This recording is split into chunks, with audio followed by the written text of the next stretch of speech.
Hi, Soul to Sisterhood Tribe. It's Jamie. I'm here with Allison.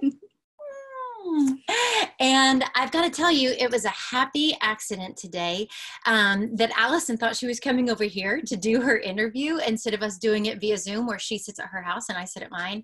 And I told her it was the best present that she could have given me because I so needed you this morning. I needed you too. I did.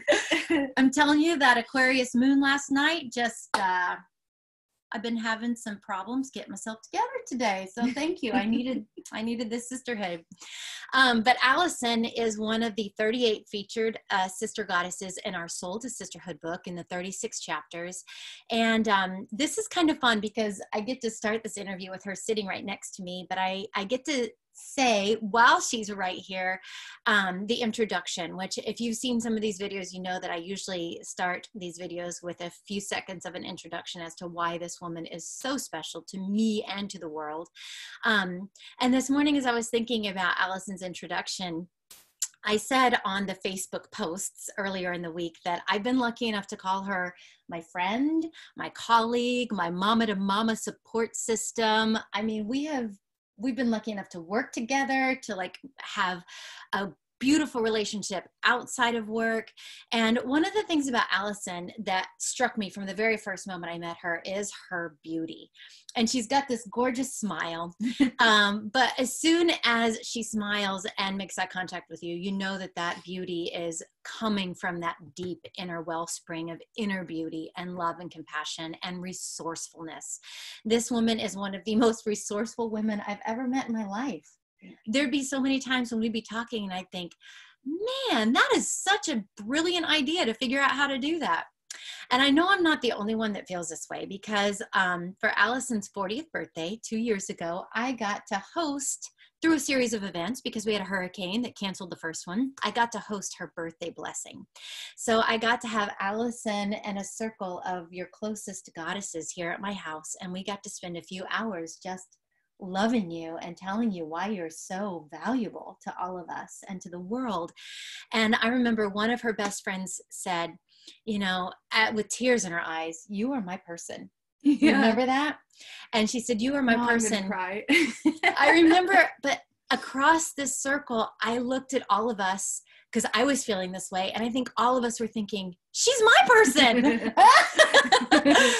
And that just goes to show what kind of heart you've got, that you have created these relationships with so many women, and these relationships are mutually beneficial, mutually reciprocal, based in respect and love and authenticity. And I am so grateful to have you in my life. I'm so grateful that you're a part of this book. And you don't have to say anything because I'm not going to say, and now I'm going to turn it over to you. How do you feel about you? But I'm going to give Allison a chance to introduce herself for a few minutes, and then we're going to talk about some of the wisdom that she shared in her Soul to Sisterhood chapter. How you doing, baby? That was an amazing introduction. I'm floored. Thank you. I am Allison. I'm, as you said, 42, 43 next month. I'm proud of my age. I'll be proud until, I think I'll live till about 95, 96 is what the women in my family do. So I'll always say it. I'm a mental health counselor.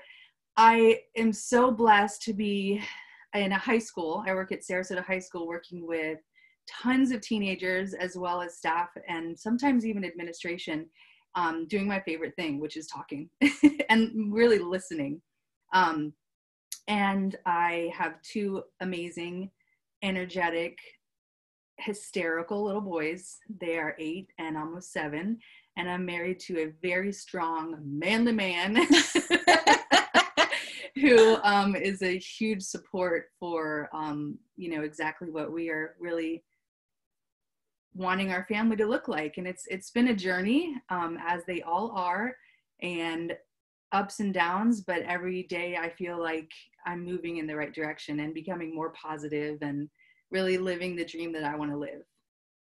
That's awesome, honey. And you're a twin. Yep. I have a twin brother. He lives with my mom, and he's also super amazing and has, I think, taught people so many lessons over the years, but I feel like I've been someone to learn a lot of them.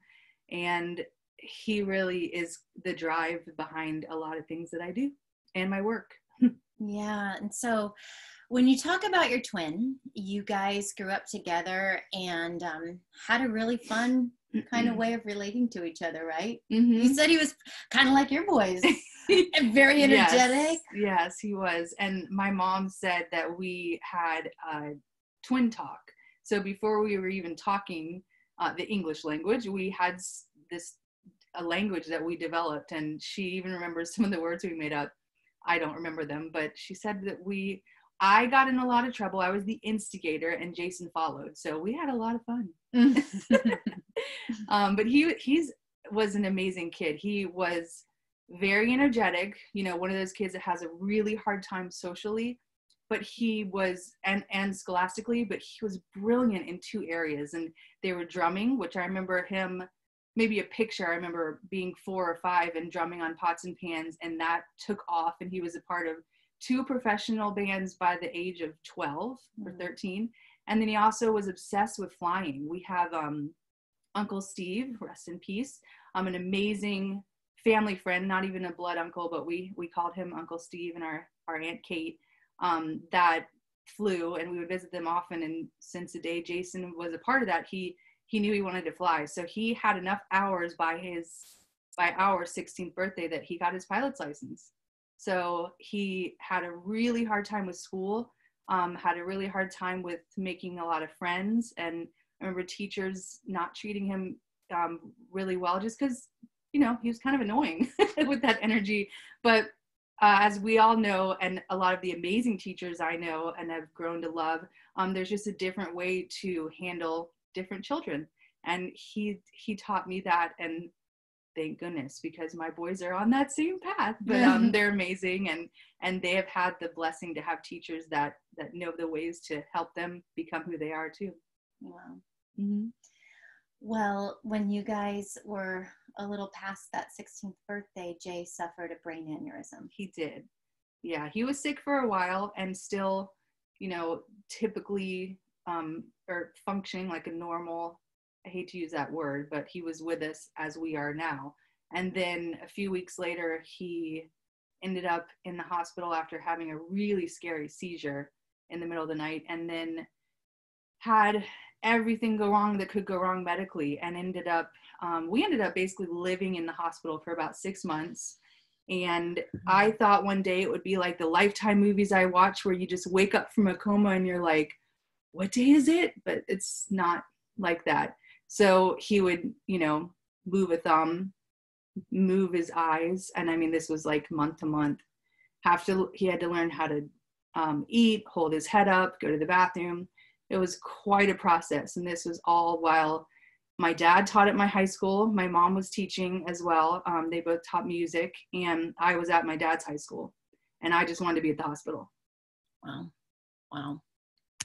I just thought I wanted to turn that sound on. I wanted to make sure that our voices are being recorded. Technical difficulties. So with that, I mean, it feels like when you talk about it and reading it in your story, it feels like your life was headed on one path, and when this happened, it just took a complete turn. Mm-hmm. And, you talk about this, and we talked about this before I even hit the record button, that as a teenager experiencing something like this, it's indescribable, everything that you were going through. But something that you really want to offer teens some support around today is helping their support system support them. Like when you were a teenager, and you even say this in your story, that one of your professional and personal mantras is to be the person today that you would have needed then. What did you need then as a teenager when it came to having someone support you? What didn't you get, and what would you have liked to have gotten? I didn't get information, which is huge, because parents think that they're protecting their children when they don't tell them everything.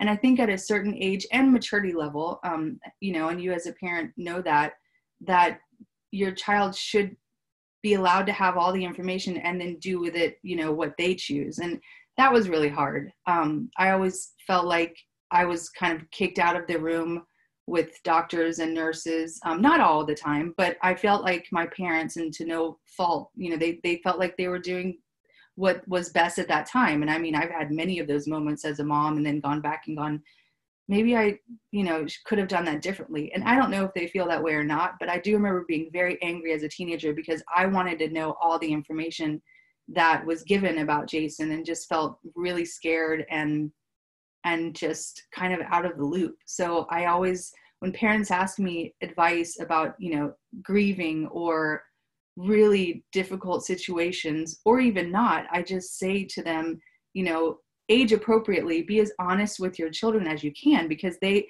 know and they respect that. And I think when we don't give our children information, it kind of, there's a bit of a block, that occurs, and it's hard to get that back. And you even say in your story, our kids know way more than we give them credit for. Absolutely. I mean, I've worked with, as you know, littles all the way up to adults, and even, 7 and 8 year olds, which, we have that age right now. They're so just intuitive, and I mean, I'm at fault for not doing what I'm complaining about with my parents. Because some of my son's teachers have said to me, like, wow, he really, you don't think that he's listening, but he really is listening and knows a lot more than we give him credit for. And I think just kind of remembering that, no matter how you deal with what information you give children with those really, really tough topics, I think it's really important to remember that, they're so intuitive and introspective, and they're always ahead, I think, emotionally than we give them credit for.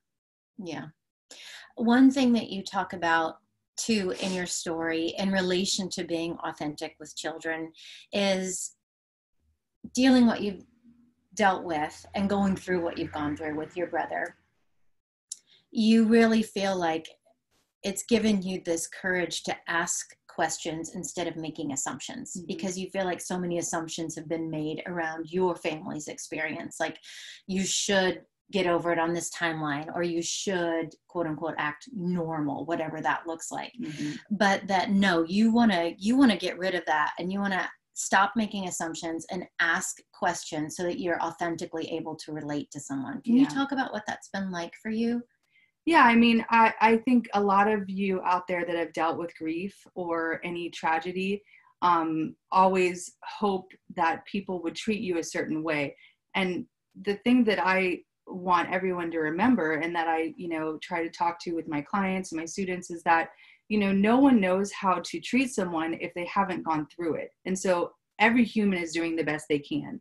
And so hopefully in my chapter and what I'm saying now, I can teach you, because some people that have gone through these, life lessons don't want to talk about it. And one thing is, staring. I remember my parents getting really upset when people would look at Jason, because he looks like there's something wrong with him. And there's not anything wrong with him. This is just the path that he's on now, but he's in a wheelchair and, couldn't speak. He was learning to speak again, but only got about 40 words with the type of brain injury it was.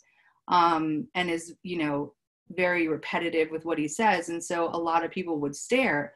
And I try to remember before this happened, what we would do if we saw someone out in public, and we would stare. And it's not out of, being mean. It's really out of questioning, like, oh, I wonder what happened to him, or I wonder what that's like for that family, things like that. And so I try and remind families and children of that, and then teach them, like my son saw a young man with CP the other day at Target, and he looked at him and he was like, he kept staring at him. And I started to feel that, all the feels of when I was little. And I'm like, Jax, honey, if you have questions, then ask questions to him or his mom or his little brother that's helping, but don't stare. That doesn't feel good, And so he ended up asking a question, and I was so proud of him. And he was like, is he blind? And the family was like, no. And usually families are very thankful, when you are interested. I always especially say that with individuals with limb differences.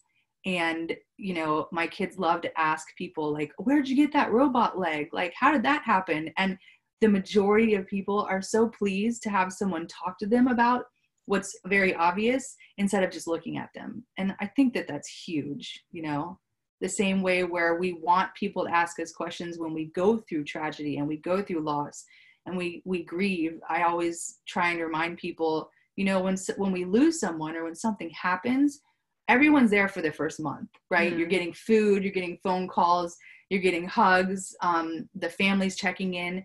And then the second and third month, you're kind of on your own. And then people get to that point where they don't know what to do and they don't know what to say. And I get that, it's human. But again, ask, you know, and sometimes it's just showing up, because most people, if you ask them what they need, are going to say, oh, I'm fine, nothing. Mm-hmm. But I think, you know, the girlfriends that I've chosen to have in my life, and that, you, like you said, we're reciprocal with what we give each other. We just show up, like, or just leave stuff on the doorstep, you know. And that's a huge lesson, you know, not asking people going through a life-changing event what they need, but just giving what you think they might like without asking. Mm. It's a really amazing thing to be able to do for people months after it happened. Yeah. Or a phone call, you know, I mean, that's huge too. Where do you think this reticence comes from? And because, you know, we talked about this before I hit record. I mean, we both have the, I think, beautiful luxury in our careers to see the power of the human spirit, right? Mm-hmm. We have seen people triumph and love through some of the most challenging of life situations, and we're blessed to be able to do that. However, where do you think the reticence comes from, or the holding back comes from, when we genuinely want to help, but something stops us? I think it's just fear of hurting the person more. Okay. You know, a lot of my friends at school, when I was, you know, a teenager and back and forth from the hospital, of course I was upset and sad. And, you know, Jason wasn't with us when he should have been. And so no one would say anything. And I even was super close to another set of twins, and Jason actually dated one of the sisters. And the other sister, we were very close and continue to be to this day. I remember her saying to me, like, well, I just don't want to make you more upset. And that's lovely, but like, you already are upset. So acknowledging, you know, someone and what they're going through, it's hard. It makes people like the person doing it uncomfortable because they don't know what to expect. But giving that and not knowing what's going to come from it, which I genuinely feel 90% of the time is going to be loving and thankful, is just something that for some reason people miss, you know, they miss out on, where they're just scared to say something. But it feels so good to have someone ask, you know.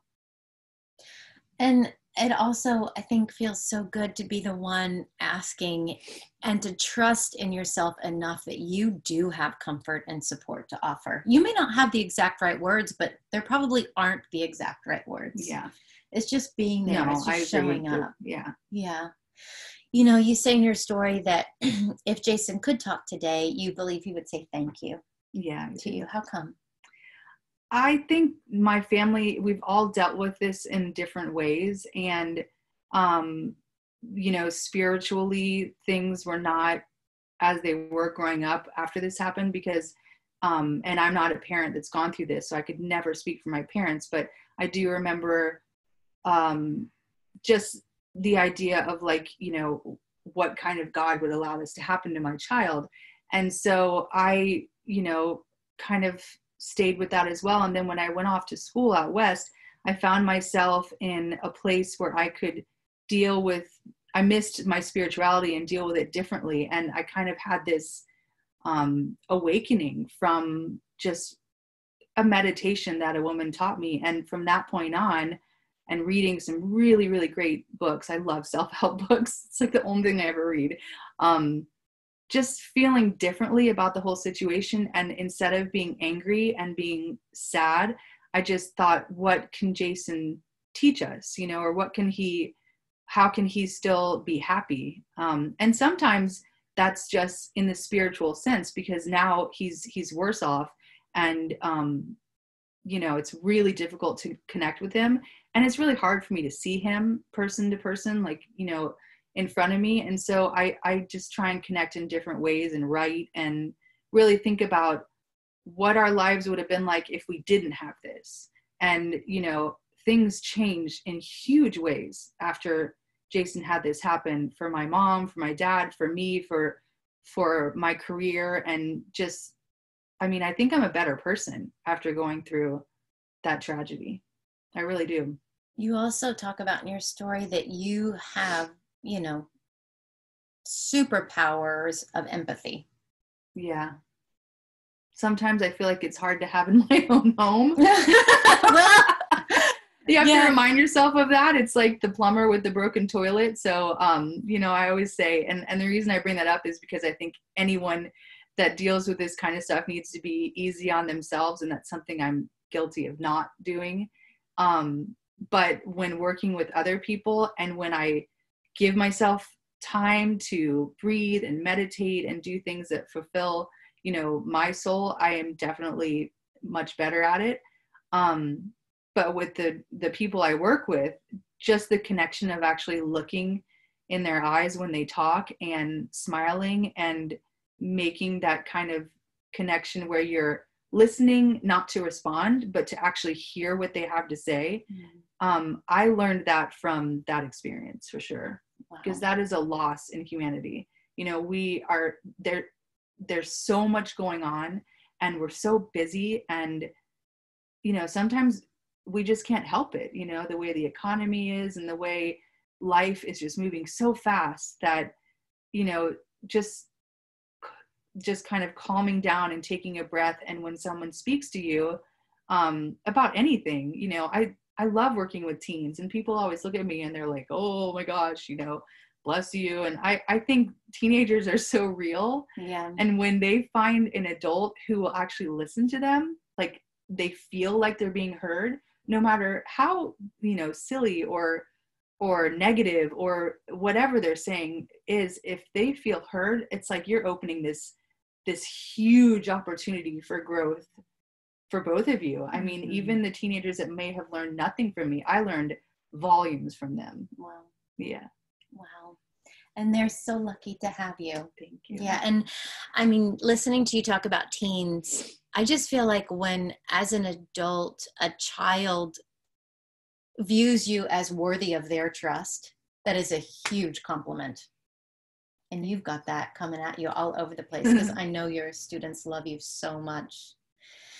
Well, and you also have another work, another vocation, I should say, with Deliver the Dream. Did you want to mention anything about your work with Deliver the Dream? I do, because this has been such an awesome way to kind of put what I've learned from my brother in place. And because Deliver the Dream, we work with different groups of families that have the same kind of you know, life circumstance. For instance, families with a child with autism, families with that have gone through a death of a loved one, cancer, cerebral palsy, blood disorders. We work with veterans and their families post 9/11 that have PTSD. And I have never felt more confident in a job and in a position working with these. I work with the parents when I'm on retreat. Because of what I've gone through. And I never share that unless it would make sense for those families. But I do feel like I can connect with them on a different level, because I can relate to the parent, and I can relate to the child, and I can relate to the sibling for sure. And that is something that's so difficult when siblings have, you know, a sibling that is born different and needs more attention and more medical care. Or, you know, has died. And I just feel like those weekends, those retreats are so wonderful for everyone, but especially the sibs. And I always say, you know, to the wonderful staff at Deliver the Dream, you know, my coworkers, if I would have had something like this growing up, I just think it would have been life-changing for my family, for my parents and I, and for them to have other parents going through the same thing. Because as we know, connection is huge, and connection with someone that has gone through what you're going through is monumental. So I miss it. We've had to put our retreats on hold because of the coronavirus, but Deliver the Dream is doing a great job of keeping families informed and doing really fun stuff online through their Facebook page and Zoom. And I've been a part of a lot of those and done a few with yoga and meditation, and it's been really fun. It's not the same as being in person, but I love those retreats. Well, if you want to find out some more information about Deliver the Dream, it's a local Florida 501c3 company, and their website is www.deliverthedream.org. And although we don't probably know exactly when retreats are going to be happening again in person, they typically do one per month for a different specific population, and it's the whole family that's invited. You can look on their website and kind of get updates and information for when they're going to start back up again and what the schedule is going to be for the rest of 2020 and or 2021. All right, lady, thank you so much for doing this video. Gosh, thanks for coming over today and just having coffee with me and talking and just being able to be together. I mean, one thing that Allison and I were talking about before we hit play is just we so need each other. Mm-hmm. And to be able to find this sense of sisterhood or brotherhood, but for our project, it really is a sense of sisterhood, that women that you know you can trust, that have your back, none of this old exclusive or isolation energy needs to be present, because we are so safe and authentic with each other. That is truly one of the biggest gifts I feel like life has to offer. And you are definitely one of those people. You are my person. I'm going to claim you today, but I'll share, I promise, with your other circle of sisters. But thank you so much for trusting me to be in this book, and for sharing your story, and just for always being my friend and being my sounding board. Thank you. Can I say one more thing? Yeah. I know that there are some women out there that will look at this and look at the book and go, I wish I had that kind of friend, or I wish I had that circle. And I cannot say enough about, writing things down and making dream boards. You can just Google it or Pinterest for what you want in your life and the relationships you want. I was at a point in my life where I started over in my 20s and found all these relationships, in the last decade. And you can do that too. So if you're watching this or reading the book and feeling a bit lonely, or that you don't have, this sacred sisterhood, you can make that. I mean, you really can, all on your own. It's possible. That is awesome. And you know what? When you read the book, you're going to feel part of the sacred sisterhood, because the whole book is all about sending love through the airwaves. And yes, it's awesome to have somebody right with you in the physical realm, but we are connected heart to heart and soul to soul throughout all time and space. So my mission with this book, well, one of my many missions, is for us to all realize that we are never alone, ever, ever, ever. And that goes for today and every day. So you are loved, you are valuable, you are worthy. We see you and we hear you, and we're glad that you're here. All right, Mama, namaste. Namaste. I love you. Love you too.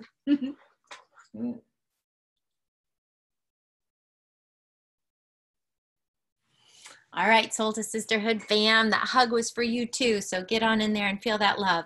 If you want to see Allison's interview again, or any of our other interviews, please go to the website, www.soul-to-sisterhood.com, and go to the interviews page. They are all there. All right.